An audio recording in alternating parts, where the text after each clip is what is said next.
पाकिस्तान के पड़ोस में इंडिया में बीजेपी के फॉलोअर्स खुशी से पागल हो रहे हैं। उन्हें लगता है कि उन्होंने दुनिया फतह कर ली है। उन्हें लगता है कि उन्होंने पाकिस्तान और सऊदी अरेबिया की दोस्ती के बीच में, डिफेंस डील के बीच में खंजर खोप दिया है। उन्हें लगता है कि उन्होंने उम्मा की ताकत को तोड़ दिया है। ये बातें मैं अपनी तरफ से नहीं कर रहा, ये वो कमेंट्स हैं जो आपको सोशल मीडिया पे पिछले 2 दिनों के अंदर देखने को मिले हैं। पर सवाल ये है कि ऐसा हुआ क्या है।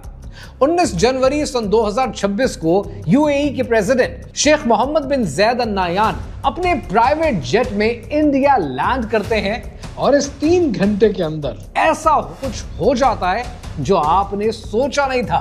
$200 बिलियन के ट्रेड टारगेट्स, $3 बिलियन की एलएनजी डील, डिफेंस पार्टनरशिप के एग्रीमेंट, न्यूक्लियर टेक्नोलॉजी का कॉर्पोरेशन, स्पेस प्रोग्राम की पार्टनरशिप और बहुत कुछ। और सबसे इंटरेस्टिंग बात कि मोदी ने खुद एयरपोर्ट पर जाकर एमबीजी को रिसीव किया है। हेड ऑफ द स्टेट के लिए इतना बड़ा जेस्चर कि बहुत रेयर है। लेकिन सवाल यह है कि इतना जल्दी क्यों?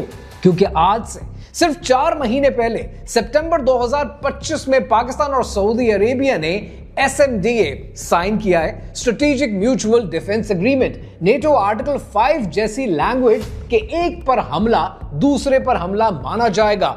और सिर्फ हफ्ता पहले पाकिस्तान, सऊदी अरेबिया और टर्की ने ट्राइलेटरल डिफेंस डील अनाउंस की है।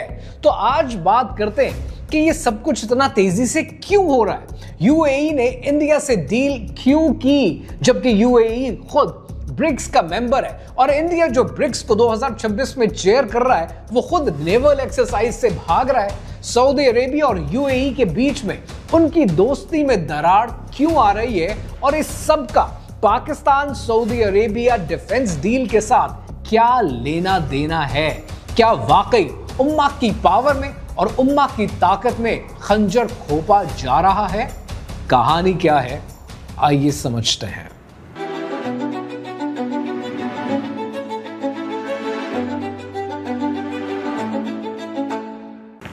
सबसे पहले इस डील की डिटेल समझते हैं कि कैसे इस 3 घंटे के ड्यूरेशन के अंदर 1 नहीं, 2 नहीं, 3 नहीं, 12 मेजर आउटकम्स इंडिया ने ट्राई किया अचीव करने के लिए।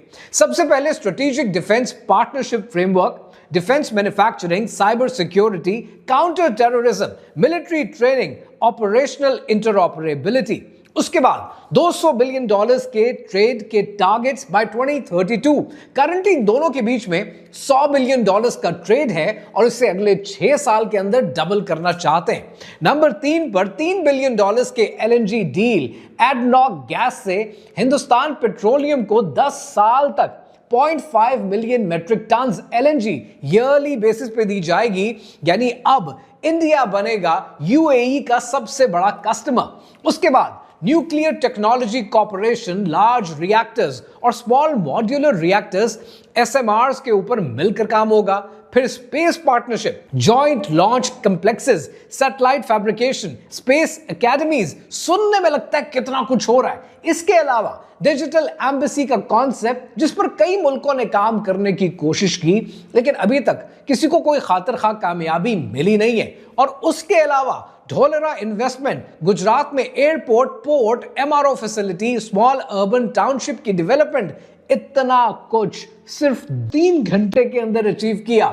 When something is too good to be true, then it probably is। लेकिन यहां पर एक सवाल बनता है कि ये सब कुछ, इतना जल्दी कैसे करने की कोशिश कर रहे हैं। जी न्यूज इंडिया ने खुद लिखा है कि India has deepened its defence and security cooperation with the UAE in response to the Pakistan Saudi Arabia strategic mutual defence agreement. यानी ये बात इंडिया का मीडिया खुद मान रहा है कि ये जो डील पाकिस्तान और सऊदी अरेबिया के बीच में है डिफेंस को लेकर, ये सब उसका रिएक्शन है। अब सबसे पहले समझते हैं कि यूएई ने यह डील इंडिया के साथ क्यों की। दिसंबर 2025 में कुछ ऐसा हुआ जिसने गल्फ की पॉलिटिक्स को हमेशा के लिए बदल कर रख दिया। इस बात को समझने के लिए आपको समझना पड़ेगा कि 2 दिसंबर को क्या हुआ था। 2 दिसंबर सन 2025 को यूएई बैक्ड, और इसको एनालिस्ट कहते हैं कि ये यूएई बैक्ड है, UAE backed southern transitional council STC ने यमन में एक ऑफेंसिव लॉन्च किया हजरुल मौत में और अल महरा प्रोविंसेस में, और वहां पर प्रोविंस पर कब्जा कर लिया। ये वो रीजन है जो सऊदी अरेबिया के बॉर्डर के साथ है। अब जरा इमेजिन करें कि आपके बॉर्डर के साथ एक ऐसा इलाका हो, एक ऐसा रीजन हो जहां पर यूएई बैक्ड एक और मुल्क का बैक्ड एक ऑर्गेनाइजेशन वहां पर कब्जा कर ले तो क्या होगा। सऊदी अरेबिया ने इसको अपनी रेड लाइन डिक्लेयर किया कि हमारी रेड लाइन क्रॉस हो गई है। 30 दिसंबर को सऊदी अरेबिया एयरफोर्स ने यूएई लिंक्ड वेपन शिपमेंट पर बॉम्बिंग की मलक्का पोर्ट पर, और उसके बाद यमन गवर्नमेंट ने यूएई को 24 घंटे का अल्टीमेटम दिया कि सब फोर्सेस को लेकर यूएई बाहर निकल जाए। यूएई ने अपनी फोर्सेस को विड्रॉ किया। एसटीसी का लीडर यानी इदरस अल जुबैदी, उन पर ट्रीजन का चार्ज लगा और वो भागकर यूएई पहुंच गया। क्रिश्चियन साइंस मॉनिटर ने लिखा है कि it started as a spat but quickly spiraled into what some observers are calling a diplomatic divorce between Saudi Arabia and the UAE. अब UAE की प्रॉब्लम को समझते हैं। सऊदी अरेबिया ने पाकिस्तान के साथ डिफेंस डील साइन कर ली। उसके बाद सऊदी अरेबिया ने तुर्की को भी इस बायलेटरल डील में शामिल करके इसे एक ट्राइलेटरल डील बना दिया। सऊदी अरेबिया और यूएई की यमन पॉलिसी में क्लैश है, और सऊदी अरेबिया ने यूएई को पब्लिकली ह्यूमिलिएट किया बॉम्बिंग और फिर 24 घंटे का अल्टीमेटम दिलवाकर। यूएई ने अपने आप को आइसोलेटेड महसूस किया, और एनालिस्ट कहते हैं कि तब यूएई ने सोचा कि हमें एक बड़ी पावरफुल मूव चाहिए, एक बड़ा पावरफुल एलाय चाहिए, और वो पावरफुल मूव उन्हें इंडिया की सूरत में नजर आई। जी न्यूज इंडिया का अपना मीडिया ये एनालिसिस पेश करता है कि UAE is turning India as a strategic partner amid regional uncertainty caused by rivalry with Saudi Arabia over influence in Yemen and beyond, facing potential isolation due to Saudi's new partnership with Turkey and Pakistan. The UAE seeks a powerful, reliable ally. अब कहानी में समझते हैं कि सारी कहानी में India की पोजीशन क्या है, और ये सबसे इंटरेस्टिंग एंगल है कि इंडिया इस सारी डील से करना क्या चाहता है। अब समझते हैं सबसे इंटरेस्टिंग बात। 2026 में इंडिया ब्रिक्स को चेयर कर रहा है, और ब्रिक्स का समिट इंडिया में होने वाला है, और इस समिट में शी जिनपिंग, पुतिन, इन सब ने आना है। लेकिन 9 से लेकर 16 जनवरी 2026 को ब्रिक्स नेवल एक्सरसाइज पे था। Will for piece 2026, will for piece 2026 के नाम से ये नेवल एक्सरसाइजेस साउथ अफ्रीका में जारी थी। लेकिन इन एक्सरसाइजेस में सब नजर आए, एक मुल्क नजर नहीं आया। इस एक्सरसाइज में किस किस ने पार्टिसिपेट किया, पहले वो समझते हैं। इस एक्सरसाइज में चाइना था as a leader of the exercise. Guided missile destroyer भेजे चाइना ने, रशिया ने कॉर्वेट भेजा, ईरान ने अपना डिस्ट्रॉयर भेजा, यूएई ने भी कॉर्वेट भेजा, बिल्कुल यूएई ने भी पार्टिसिपेट किया। साउथ अफ्रीका ने फ्रिगेट भेजा, और एज ऑब्जर्वर्स ब्राजील मौजूद था, इजिप्ट मौजूद था, इंडोनेशिया मौजूद था, यहां तक कि इथियोपिया भी मौजूद था। लेकिन ब्रिक्स का 2026 का चेयर इंडिया कहां था इस सब में? ऑब्जर्वर तक नहीं बना, और इंडिया ने अपना मिशन नहीं भेजा।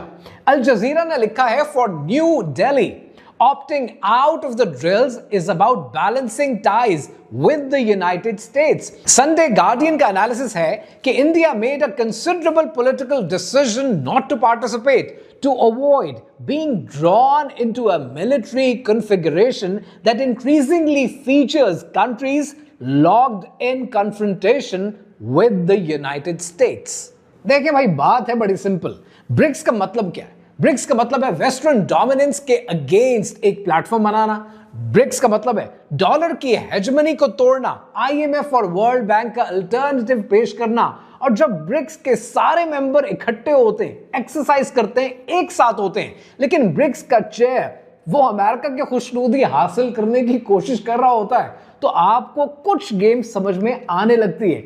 आपको ये पता चलता है कि यूएई ने ब्रिक्स में नेवल एक्सरसाइज में पार्टिसिपेट भी किया, कॉर्वेट भी भेजा और 3 दिन के बाद यूएई ने इंडिया से डिफेंस डील भी साइन कर ली। यानी यूएई ब्रिक्स के साथ भी है, इंडिया के साथ भी है, I2U2 जो कि अमेरिका इजराइल वाला ग्रुप है उसमें भी है, लेकिन इंडिया अब सिर्फ अमेरिका के कैंप में है। यानी इंडिया ने सिर्फ डिवोर्स ईरान को नहीं दिए, इंडिया ने डिवोर्स रशिया को भी दिए। बिल्कुल उसी तरह जैसे इंडिया ने दोस्ती की बांग्लादेश से और उनको छोड़ दिया, दोस्ती की श्रीलंका से उनको छोड़ दिया, दोस्ती की नेपाल से उनको छोड़ दिया, दोस्ती की रशिया से उनको छोड़ दिया, दोस्ती की ईरान से उनको छोड़ दिया और अब दोस्ती करने चले हैं ये यूएई के साथ। अब जरा अपनी बात करते हैं, पाकिस्तान की बात करते हैं और बात करते हैं पाकिस्तान सऊदी एसएनडीए की जो कि सितंबर 2025 में साइन हुआ। उसकी लैंग्वेज कहती है कि any aggression against either country shall be considered an aggression against both. और अब ये ट्राइलेटरल एग्रीमेंट बनने जा रहा है 2026 में। According to Dawn newspaper, draft agreement तीनों मुल्कों के पास है, अनाउंस हो चुका है और उसके बाद बहुत जल्दी मंजर आम पर भी आ जाएगा। ब्लूमबर्ग इसको रिपोर्ट करता है और कहता है कि Saudi Arabia brings financial cloud, Pakistan has nuclear capability, ballistic missiles and manpower, while Turkey has military experience and has developed a defense industry। और ये जो लैंग्वेज है ना कि एक पर अटैक दूसरे मुल्क पर भी अटैक समझा जाएगा, ये नेटो आर्टिकल 5 जैसी लैंग्वेज है, यानी mutual defence clause. I know I should not be the one breaking this news to all the BJP followers, लेकिन बात यह है कि अगर आप इस पूरे एग्रीमेंट को खोलकर पढ़ लें कि जो यूएई और इंडिया के साथ है, आपस में साइन हुआ है, you would be surprised कि ये सिर्फ एक लेटर ऑफ इंटेंट है, एक फ्रेमवर्क एग्रीमेंट की तरफ काम अभी होना है। खुद इंडिया के फॉरेन सेक्रेटरी विक्रम मिस्री ने क्या कहा है, जरा खुद सुन लीजिए। To work on concluding a framework agreement for strategic defense partnership in order to expand the existing bilateral defense cooperation. वो कहते हैं कि this document is not a response to any event that may have taken place in the region, a natural evolution of already strong defense partnerships। वो बात करते हैं कि इसका फोकस एरिया ही डिफरेंट है। इसका फोकस एरिया है defence industrial collaboration, technology, training, cyber security, counter terrorism for that matter. इसके अलावा कुछ नहीं, कोई म्यूचुअल डिफेंस क्लॉज अभी तक इसमें शामिल नहीं है। सो इस पूरी वीडियो से आपको क्या की टेकअवेज मिलते हैं? पहला टेकअवे ये कि पाकिस्तान सऊदी तुर्की अलायंस जो बनने जा रहा है, ये न सिर्फ इकोनॉमीज को स्टेबिलिटी देता है बल्कि ये इस्लामिक नेटो की तरफ, उम्मा की तरफ भी पहला कदम है। दूसरा की टेकअवे ये है कि इंडिया और यूएई के बीच में होने वाली डील ये डेस्परेशन को शो करती है। इतनी जल्दी थी मोदी जी, इतनी क्या जल्दी थी कि एक डील में इतना कुछ आपने डाल दिया। यूएई को शायद अपनी आइसोलेशन खत्म करनी है अकॉर्डिंग टू द एनालिस्ट, और इंडिया को कुछ बड़ा चाहिए था टू शो द अमेरिकन्स कि हम आपके साथ हैं, हम सऊदी अरेबिया को भी छोड़ने को तैयार हैं, हम रशिया को भी छोड़ने को तैयार हैं, हम ईरान को भी छोड़ने को तैयार हैं, लेकिन हम अमेरिका को छोड़ने के लिए तैयार नहीं हैं। इसके अलावा एक और की टेकअवे वो ये कि India has probably made a blunder, और उसकी वजह यह है कि सऊदी अरेबिया और यूएई के बीच में अगर गल्फ की पॉलिटिक्स बदलती है, अगर रिफ्ट्स बढ़ती हैं, तो सऊदी इंडियन रिलेशनशिप पे उसका डायरेक्ट असर पड़ेगा। But probably India has not calculated it. As I said, Modi ji आप पैनिक कर गए। And lastly, which is more important, India is still playing the double game. एक तरफ वो ब्रिक्स को चेयर भी करना चाहता है, दूसरी तरफ नेवल एक्सरसाइजेस में पार्टिसिपेट नहीं करना चाहता, यूनाइटेड स्टेट्स को खुश करना चाहता है, रशिया को छोड़ना चाहता है, ईरान को छोड़ना चाहता है, बांग्लादेश को छोड़ना चाहता है, नेपाल को छोड़ना चाहता है, श्रीलंका को छोड़ना चाहता है, and the list goes on. मैं मजबूर हूं ये कहने के लिए कि इंडिया जिससे दोस्ती करता है उसे धोखा देता है। सो जब तक बीजेपी की गवर्नमेंट है, बीजेपी की गवर्नमेंट को अपनी फॉरेन पॉलिसी बदलने की जरूरत है, वरना आप खित्ते में बड़ी पोजीशन तो क्या, किसी के लिए काबिले एतमाद भी नहीं रहेंगे। इंडिया ने चार बाहर की पोर्ट छोड़कर सिर्फ अपना नुकसान नहीं किया, इंडिया ने अफगानिस्तान की अल्टरनेट सप्लाई लाइन को भी बंद कर दिया और अफगानियों को भी धोखा दे दिया। दुनिया की पॉलिटिक्स कॉन्टिन्यूस बेसिस पे बदल रही है, जियो पॉलिटिक्स में रोज नई तब्दीलियां आ रही हैं और इतनी टेक्टोनिक चेंजेस को इंडिया गलत समझ रहा है। And that's why I am forced to say that prime minister Modi needs to change his advisers, क्योंकि जो दुनिया की पॉलिटिक्स बदल रही है, India is reading it wrong.